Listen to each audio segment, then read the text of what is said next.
سب سے بڑے دشمن ہمارے دو ہیں، آپ کو پتہ ہے؟ دنیا کہتی ہے امریکہ، اسرائیل اور پتہ نہیں انگلینڈ اور UK اور پتہ نہیں کیا کیا کیا، وہ دشمن نہیں ہے، دو بڑے دشمن. پہلا دشمن ہمارا نفس ہے، یہ ٹھیک ہو گیا نا پھر کوئی ہمارا کچھ نہیں بگاڑ سکتا. سب سے بڑا دشمن یہ.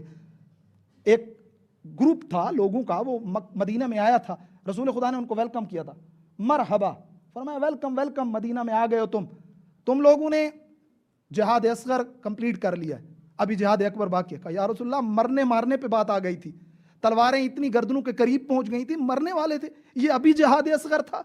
تو وہ جہاد اکبر، ہاں ہاں جی جہاد اصغر تھا. فرمایا جہاد اکبر کیا ہے؟ فرمایا جب تک نفس کو نہیں مار لیتے. ہر بات اس کی نہیں سننی ہے. نفس کو اگر انسان شکست دے دے، اپنے اندرون کو انسان مار لے، یہ سب سے بڑی بات ہے.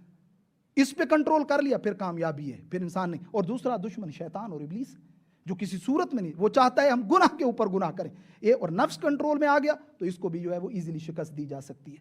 آخر میں ایک حدیث آپ خدمت میں عرض کر دیتا ہوں پیغمبر اسلام سے. اب ایک صلوات پڑھ لیں مل کے سب.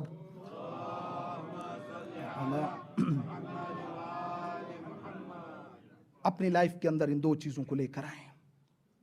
تھوڑا سا کیوں نہ صحیح، تھوڑا پڑھیں، کم پڑھیں، لیکن پڑھیں ضرور. رسول خدا کی ذات کو اپنے سامنے لے کر آئیں، سٹڈی کریں اس کو، ان کے معجزات کو دیکھیں، ان کی لائف کے ایک ایک حصے کی طرف نگاہ کریں. پورے ایک اشرے کی ضرورت ہے.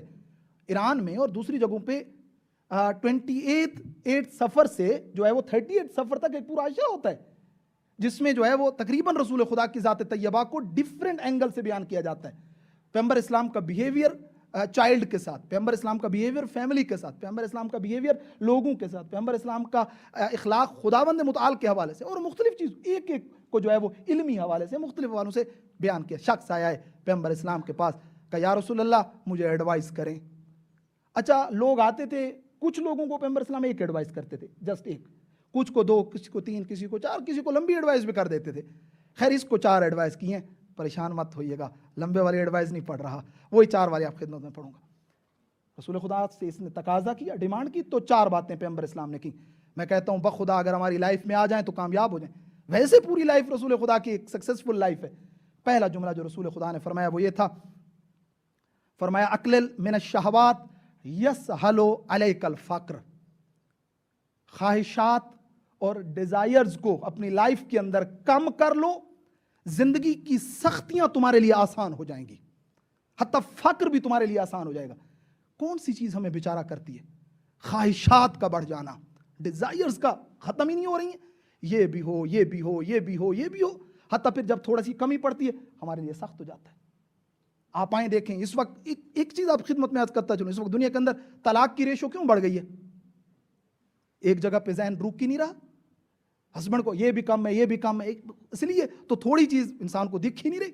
تو فرمایا اگر تم اپنی خواہشات کو کم، جتنا ہے ٹھیک ہے الحمدللہ، خواہشات کم ہو جائیں گی تو اس کے بعد فقر یعنی ناداری اور کم ہونا بھی آسان ہو جائے گا. کوئی بات نہیں، کم ہے تو کیا ہے، میری خواہشیں جتنی اللہ مجھے اتنا دے رہا ہے، بس ختم. یہ پہلا جملہ. دوسرا فرمایا اقلل من الذنوب یسہل علیک الموت. گناہوں کو کم کر لو، موت آسان ہو جائے گی. کیوں موت سخت لگتی ہے؟ عذاب زیادہ نظر آ رہا ہے آگے. میں نے تو یہ غلط کیا، یہ غلط کیا، اس کا حق دینا ہے، اس کا حق دینا ہے، اس کا حق، کیا کروں گا آگے جا کے؟ اور پتہ بھی ہے کیونکہ کلیئرلی بیان کر دیا گیا ہے کہ دیکھو مرنے کے بعد حساب دینا پڑے گا. وفی حلالہا حساب وفی حرامہا عقاب. کسی نے کسی کا تھوڑا سا بھی حق کھایا تو اس کو جواب دینا ہے. اور اسپیشلی جو ہیومن رائٹس ہیں اس کا حساب سخت ہے، وہ سخت ہے. تو فرمایا گناہ کم کر لو، موت آسان ہو جائے گی، کوئی مشکل نہیں ہوگی. 2. تیسرا فرمایا قدم مالک امامک یسر الحاق بہ. فرمایا اپنے مال کو آگے بھیج دو، انفاق کر لو، رائے خدا پہ خرچ کر لو، پھر موت سے ڈر نہیں لگے گا، بلکہ خوشی خوشی موت کو قبول کر لو گے، کیونکہ آگے بہت کچھ بھیج چکے ہو، پھر ڈرنے کی کوئی ضرورت نہیں ہے. کیوں ڈرتے ہیں؟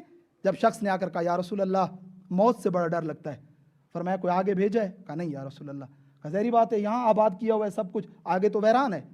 تو کون سا عقل مند انسان ویرانی کو قبول کرتا ہے اپنی اچھی حالت کو دیکھ کر؟ جتنا ہو سکے انسان آگے کے لیے خیر اپنی بھیجے. آخری جملہ فرمایا وقنا بما اوتیت یخف علیک الحساب.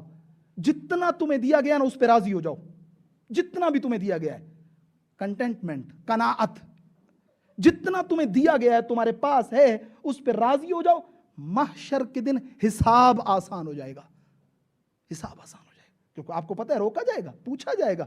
روایت میں کل ہی روایت دیکھ رہا تھا، اس روایت کے اندر کیا بیان ہوا ہے؟ روایت کے اندر بیان ہو رہا ہے کہ کچھ لوگ جب محشر کے دن پہنچیں گے، حساب کی اتنی لمبی لائن لگے گی اور ان کو جب حساب کتاب دینا پڑے گا تو وہ کہیں گے کاش دنیا میں ہمیں اسی میل لائک ڈنر اور لنچ جتنا اگر خداوند متعال دے دیتا ہمارے لیے صحیح تھا۔ کیوں اتنی ہم نے لالچ کی اور ہرس کی اور یہاں بیٹھ کر اتنا جو ہے وہ حساب دیں؟ کیونکہ روایت میں ایک مومن پہنچے گا، اتنا ہی تھا جتنا ملتا تھا، کھاتا تھا، گزارا کرتا۔ آواز پروردگار ہے کہ دنیا میں کیسے گزارا؟ یہ بیچارہ کہے گا خدایا تھوڑا بہت ہوتا تھا، میں اور میرے بیوی بچے اور ہماری فیملی کھا پی لیتے تھے، بہت کچھ نہیں تھا۔ آواز پروردگار آئے گی، میرا بندہ سچ کہہ رہا ہے، میرے ملائکہ مت روکو میرے بندے کو، زیادہ دیر نہیں روکنا، آگے لے جاؤ، آگے لے جاؤ، بہشت اس کا انتظار کر رہی ہے۔ تو عزیزان، یہ 4 چیزیں جن کو بیان کیا اللہ کے رسول نے، واقعاً اگر ہماری زندگی میں آ جائیں تو بخدا ہماری زندگی بہتری کی طرف جا سکتی ہے۔